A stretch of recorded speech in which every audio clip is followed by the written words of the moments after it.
Hey gardeners! For today's video, I'm going to be getting a little scissor happy on my seedlings.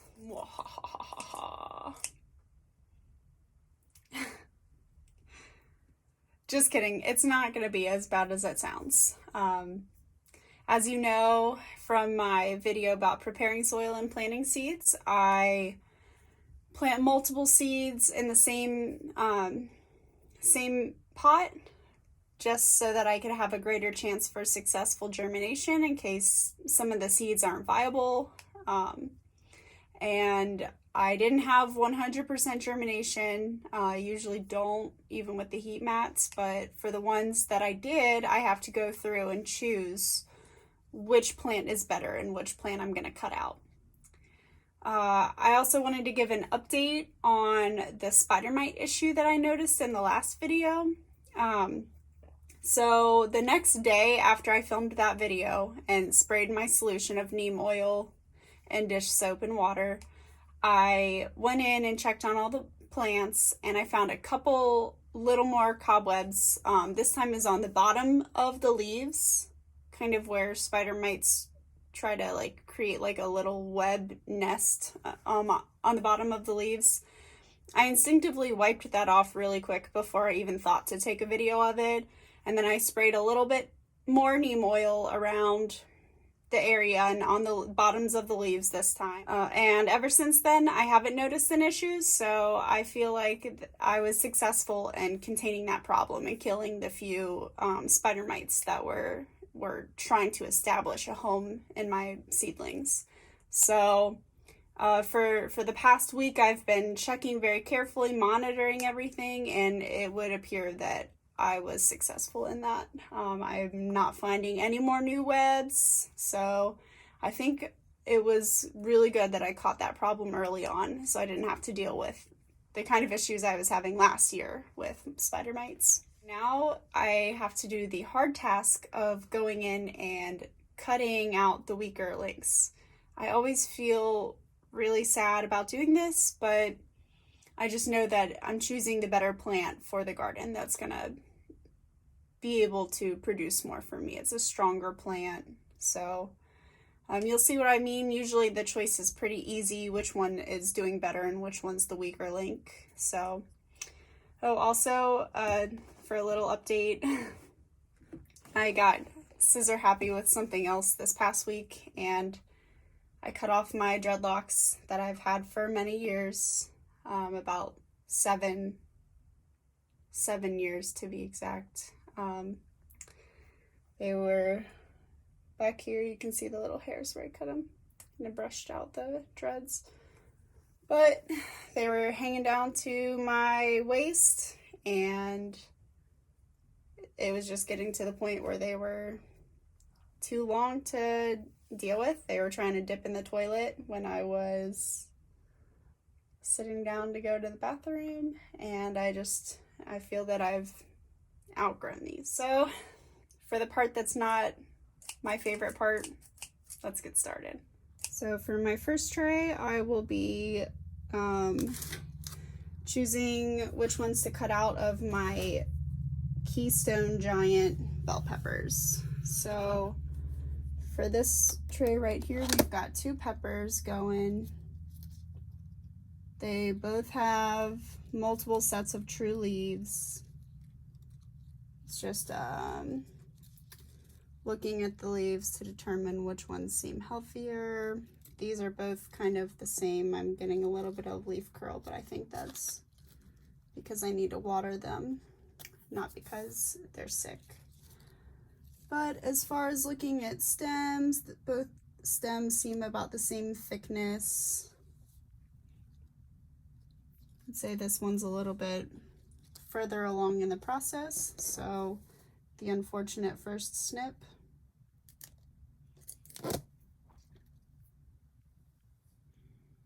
We said goodbye to that pepper plant, and now this spot is all this, guys. So we've got just one in there, just one in there, just one in there. Look at this. It's growing this weird 2-pointed leaf. I had that happen last year as well. It's kind of cool. Okay, so we've got just one. Oh, here we go. And here we've got two. And I would say, just looking, this one has bigger leaves that look a little healthier. The stem seems pretty much the same, maybe a little bit thicker on this one. So it's time for this one to go.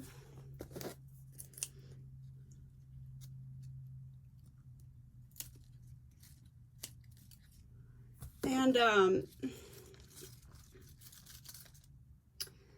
this is kind of late in the game too to do this. You can do it when there's only 2 sets of true leaves. As you can see, we've got the little seedling leaves right here, and then it had this first set of true leaves, then a second set, a third set, and it's even working on its tiny 4th set of true leaves. You do not have to wait this long to select which plants you're going to keep. I just have been putting it off because I really hate doing this.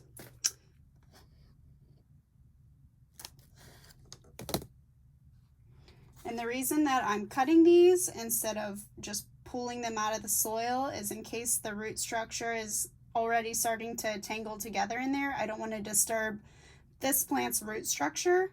So it's just easier, safer for the plant's survival to just cut it.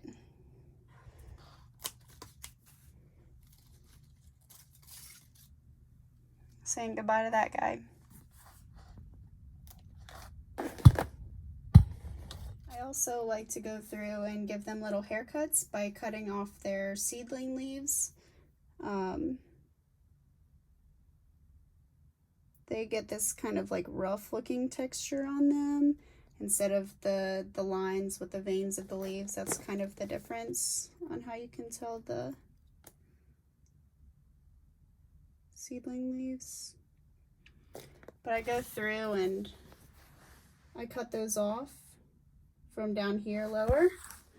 It's better for airflow circulation, but it also allows the plant to focus on only its true leaves and growing instead of maintaining and putting energy into these leaves as well.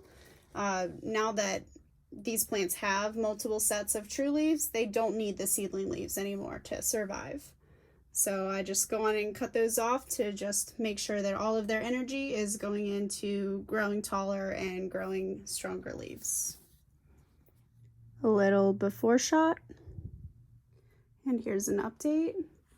I know it looks kind of scary because it's nowhere near as full anymore. That's just for a better chance for these peppers. They can put their energy better into growing their true leaves and growing taller and getting stronger stems. You can do it as early as this stage.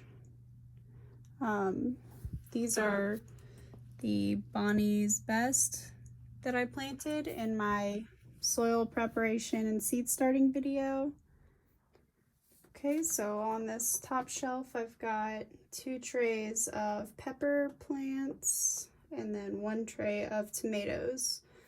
And I'm just gonna show the before and after shot. I am finished with all of my trimming and choosing of which seedlings to get rid of.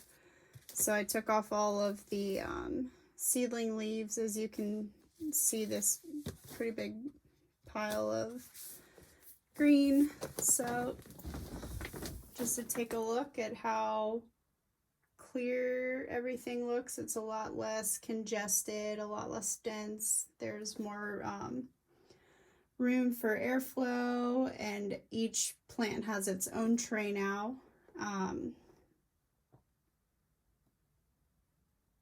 That way they're not going to be competing for light or competing for nutrients in the soil.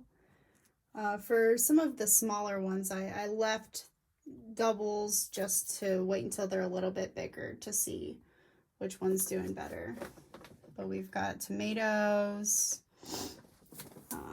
Down here we have more tomatoes. These are everything that I started with my seed starting video with preparing the soil, my Bonnie Best, the white tomatoes, and then a variety of cherry tomatoes.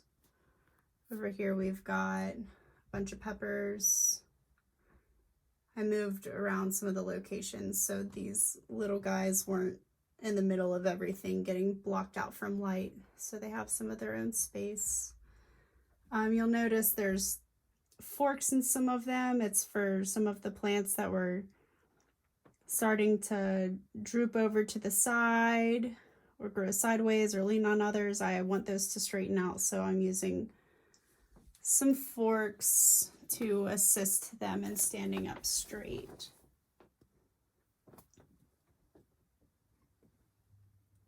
Everything's looking pretty good.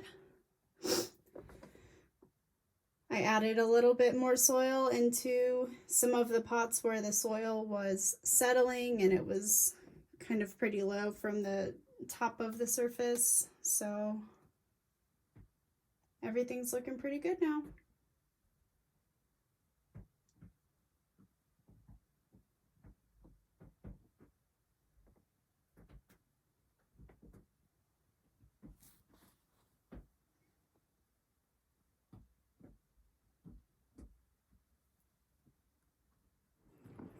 So just a quick update. I filmed that video on March 29th and I was just kind of bad about getting around to editing it.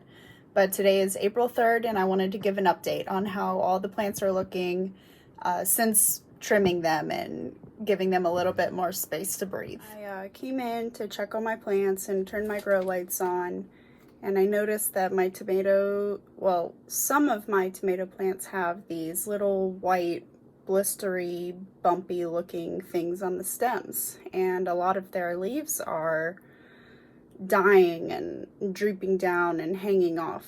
So I was afraid it might be some type of disease, but I looked it up online and I found out that it is a result of overwatering called edema, E-D-E-M-A. So I am not going to throw the plants out like I was originally planning, and I'm just going to lay off on watering as much for those particular plants. Everything else is looking good, so let me go on and give a quick garden update. You can see a pretty noticeable difference in their size. Everything is really happy. I'm constantly rotating the plants around, but you can see they're starting to fill in the spaces that were pretty bare looking before with their leaves, stretching out, growing bigger.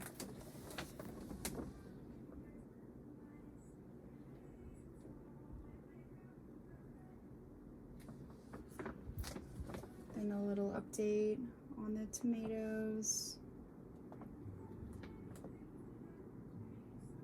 Everything's doing pretty good. We've got the kales and the eggplants.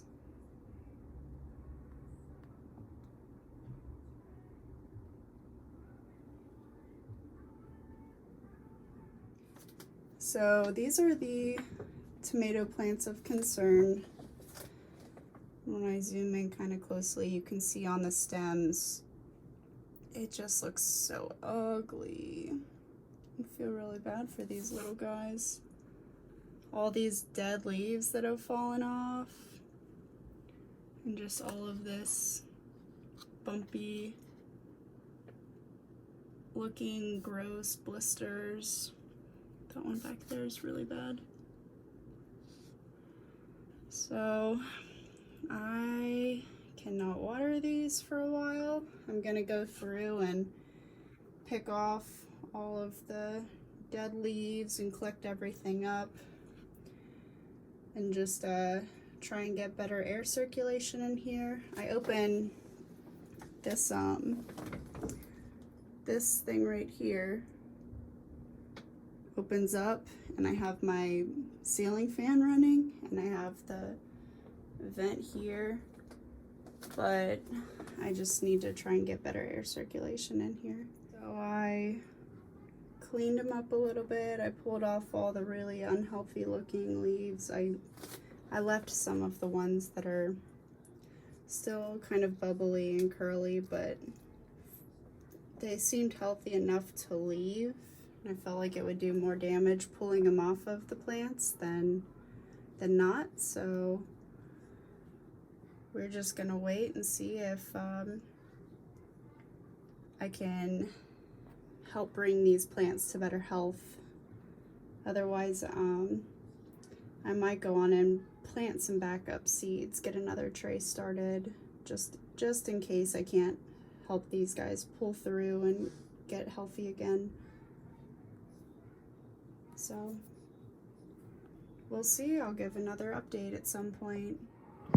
I decided I'm going to go on and get a fan to put here inside of my grow tent and kind of just hang it from the ceiling like I have my lights hanging, just to have direct airflow in here instead of relying on my ceiling fan outside of my grow tent to have airflow coming in through the vents and the areas that I unzip and open up in my grow tent. So hopefully the better airflow in here once I get that fan set up is going to help, and we'll see if that kind of solves my problem of my overwatered edema tomatoes, however that word is pronounced. So for the next video that I'll be posting, we are renting a bobcat to scalp up the area that I'm expanding my garden to and move dirt around. So I'm really excited about that one. We just got it delivered and we're getting ready to start that. So filming started and that video will be coming soon. Again, I want to thank you for coming along this journey with me. I know I'm not very good at this yet. I'm still learning, and hopefully you can learn through the mistakes that I am constantly making. And I'm looking forward to sharing my failures and successes with you in the future. I hope you have a wonderful day and happy gardening. Bye.